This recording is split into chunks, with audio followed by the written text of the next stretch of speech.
Is January 21st, 2025. Okay.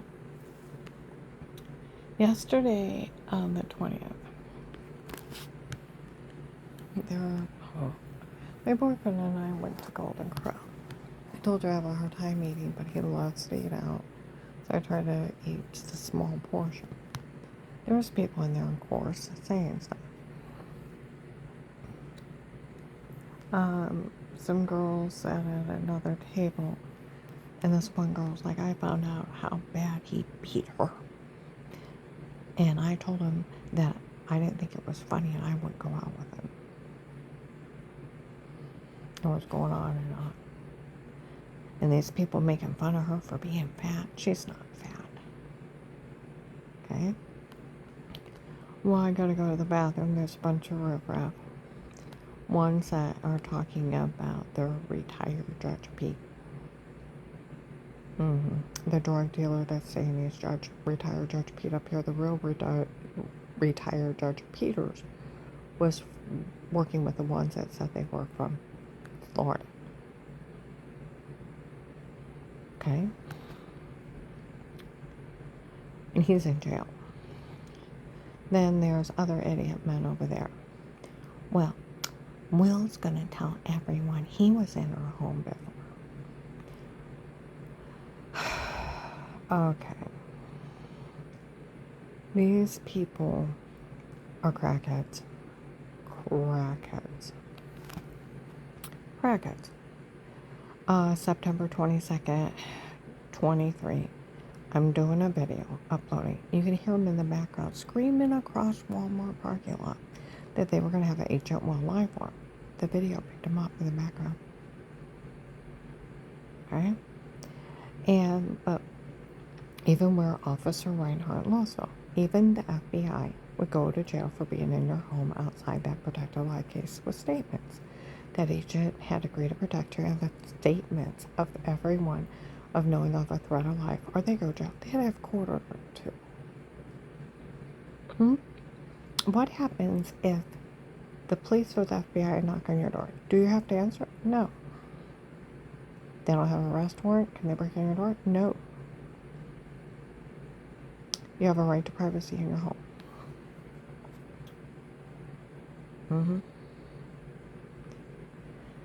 So when you answer the door, what do they have to say? May I come in? If you tell them no, if you don't have a search warrant, you can't come in. You can close the door.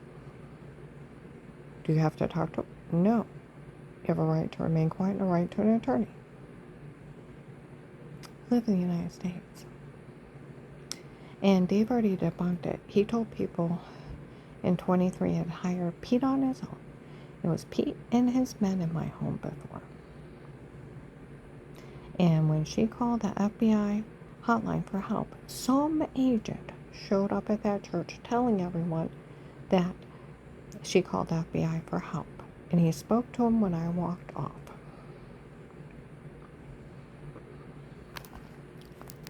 So that was already debunked a long time ago. Okay?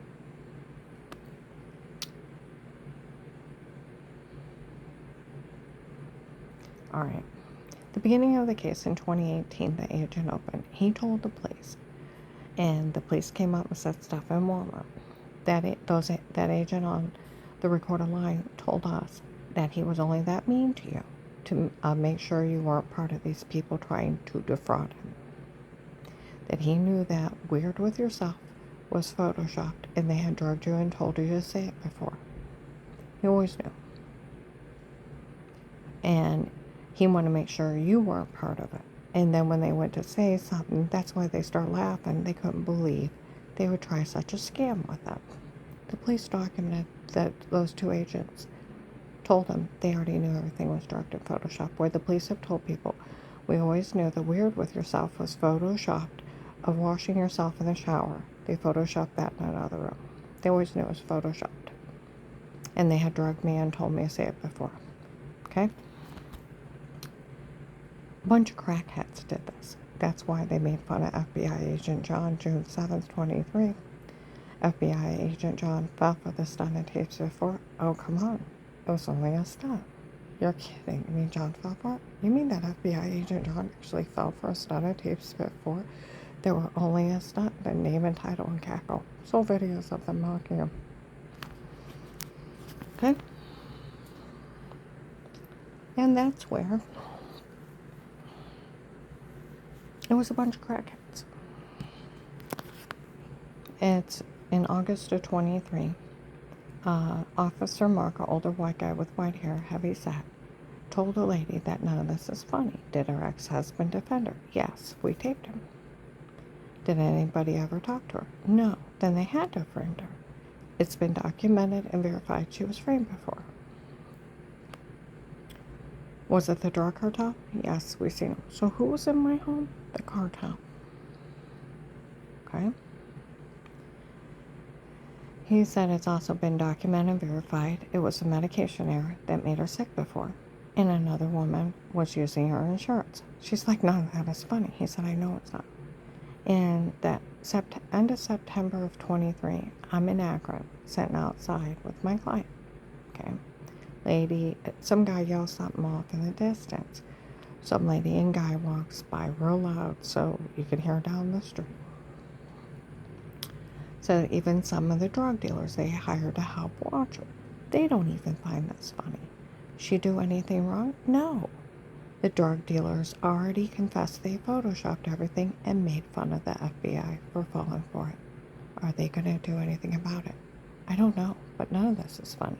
I even went to her ex-husband, asked him if they ever said it was a medication error that made her sick. He said yes, and they did encourage them to sue those doctors for years. And he didn't say a word and let all those people hurt her. None of this is funny.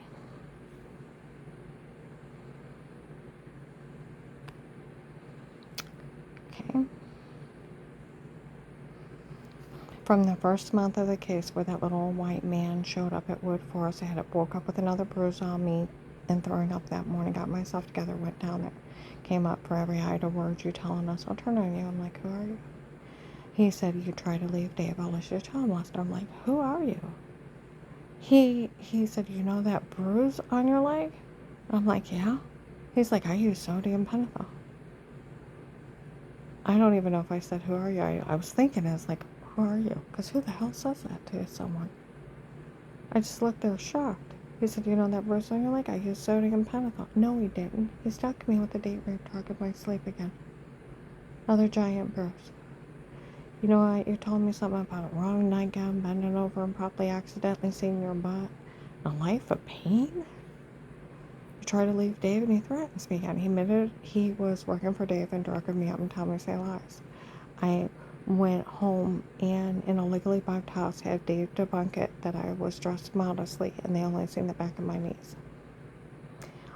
These people would show up. We had drugged you and told you to say this. We drugged you and told you to say that and laughed in my face. We photoshopped all our lies. We erased some guy named Chris.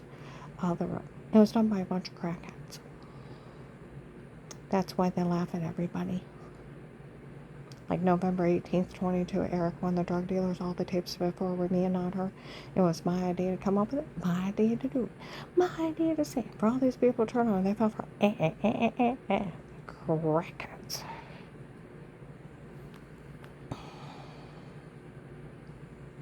That's why they said June 23rd to July 4th of 23. They went to a party and their life of the party, how they made fools out of everyone. And fooled them into helping out. Screaming about it in Hartville, Akron. Yeah, making fun of everyone.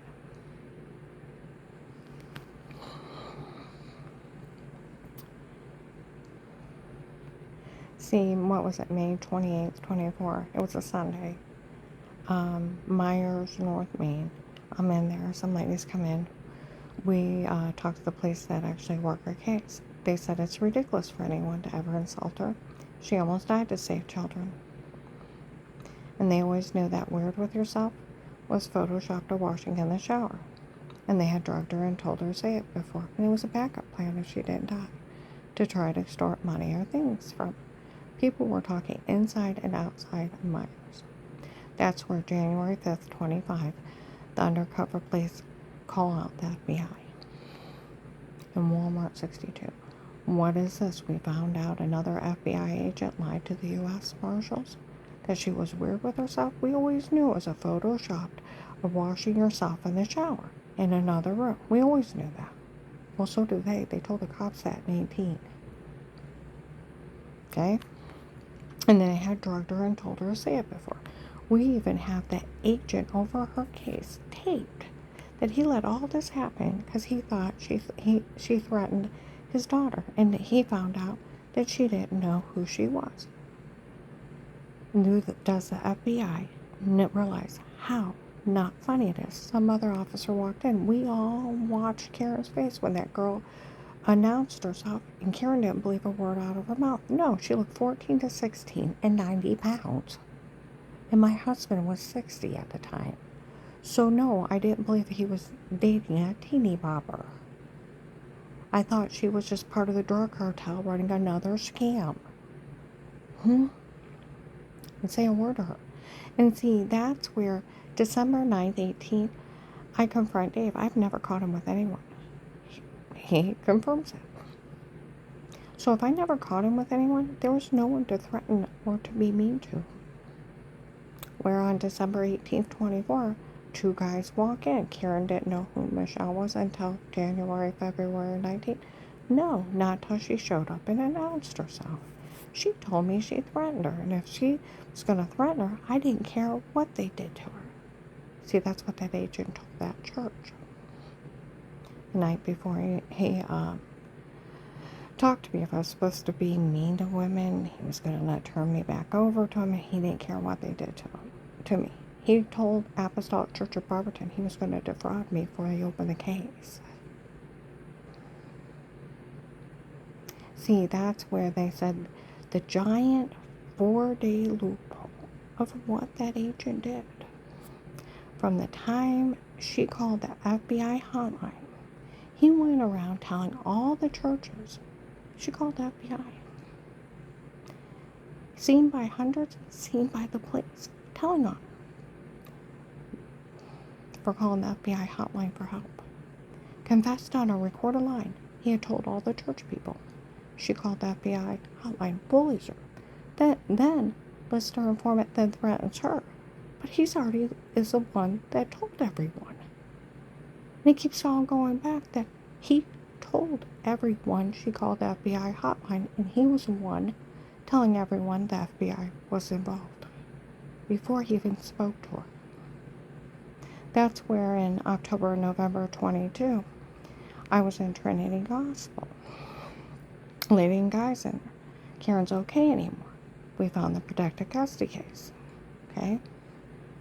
I thought, who are you? Because the sheriff's working. Okay?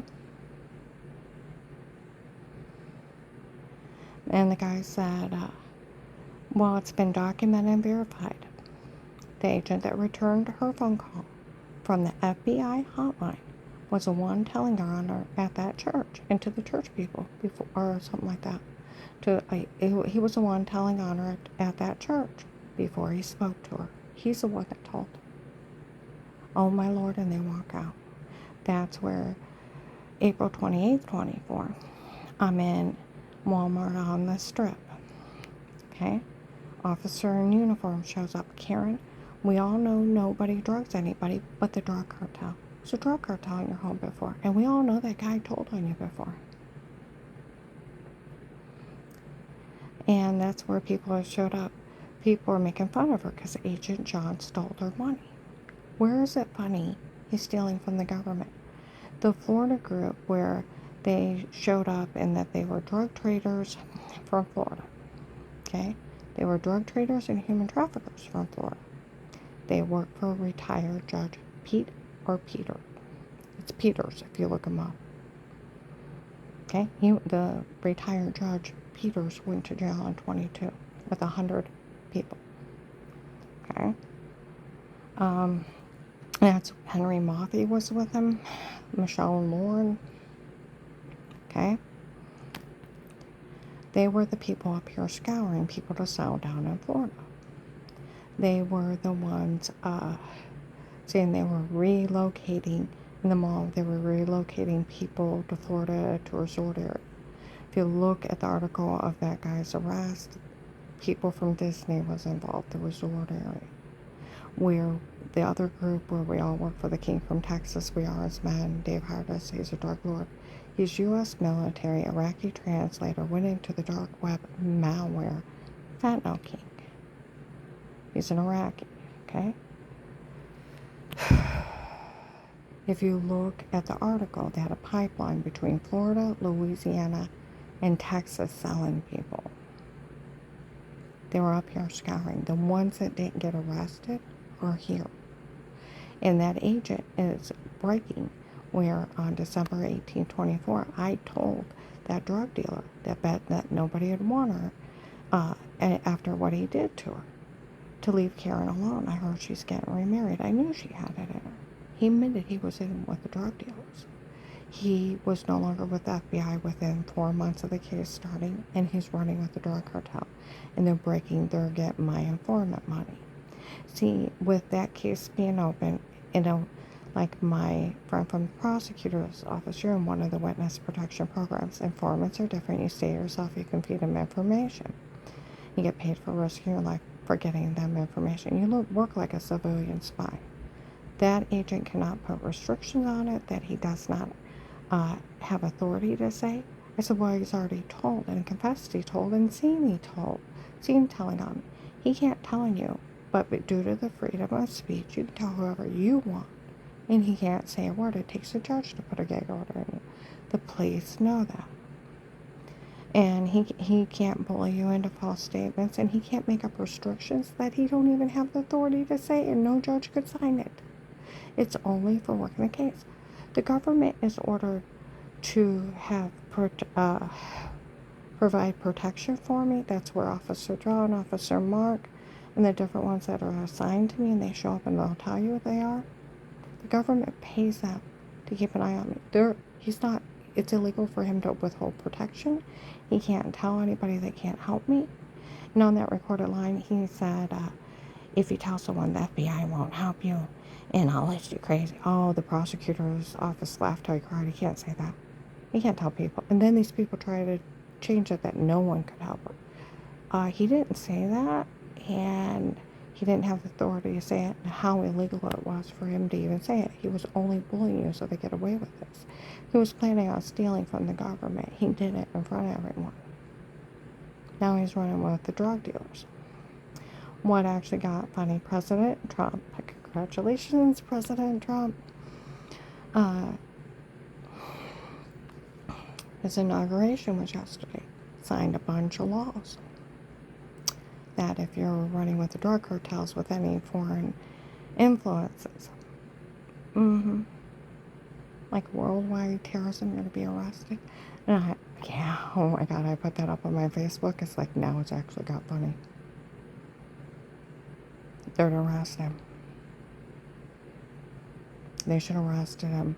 See, that's where I talk to other officers out of this area. They want to know what's wrong with our local police. Why did they arrest him the first day for telling on me? Bullying me and then taking my money. They had him dead to rights. A local officer can arrest an agent. See, there's a court order for the immunity. That's why my fingerprints are sealed. And a court order for the rest of my life to get money for working this case.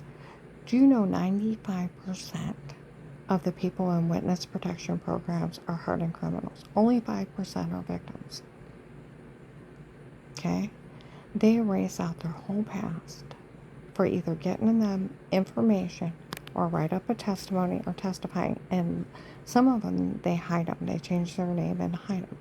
They get paid for the rest of their life because they risk their life to either testify, or write out a testimony, or got information on them. Okay? And then they take care of them the rest of their life. And a lot of them, 95% are criminals. Only 5% are victims. And, yeah. And he can't stop the money. It's court ordered from a judge for the government to pay me. So every month, That card is not in the FBI Drug and Task Force in my file in Canton Courthouse. That agent did put it in his pocket. And like Sheriff David Mike DeWine's cousin, he said if he stole your money, he stole others. He's too arrogant with you. And he's got away with it. And see, I talked to a criminal attorney. He can't withhold it. He can't misdirect it. He can't make up restrictions. He can't tell on you. You can tell whoever you want. It's freedom of speech. He can't make up his own rules. No judge could sign it. He was only bullying you for them to get away with this. He's been using people's low IQs to steal. And then up in Hartville, this last summer, some guy was saying the Hartville police, that agent told all of them that he was only bullying me to trick the drug dealers so he could get them. But they got all those drug dealers and he didn't pay me. And they think he lied to the police. Oh, big time. They need to get him. They ain't get him. Do you know how many people were taken? Down in Texas, people were selling their children to the cartels for drugs. Another guy tried to buy an infant just for its organs. Well, see, that's where my one friend, when I met with him out in Worcester and the U.S. Marshal showed up, I said, I think they're black marketing organs. And he said, I said, because if they're going to sell you for a sex slave or to be murdered, do they care if you have a bad habit? He's like, no, because they're going to kill you. Exactly. They were profiling people in the mall, how much you weigh, any bad habits, what kind of music you listen to, find out everything. So why would they care about that? Because if you have a bad habit, your organs are not pliable. It's $1 billion business. See, these people doing it to me are crackheads. They're drug addicts. And they will sell somebody else's child and not think anything of it to feed their drug addiction. They will sell women, children, the rape, torture, anything, run any kind of scam to feed their drug habit. They don't care anything but the drug habit and the lifestyle they have. That's it is so, they are so consumed, and they're a bunch of crackheads hooked on drugs.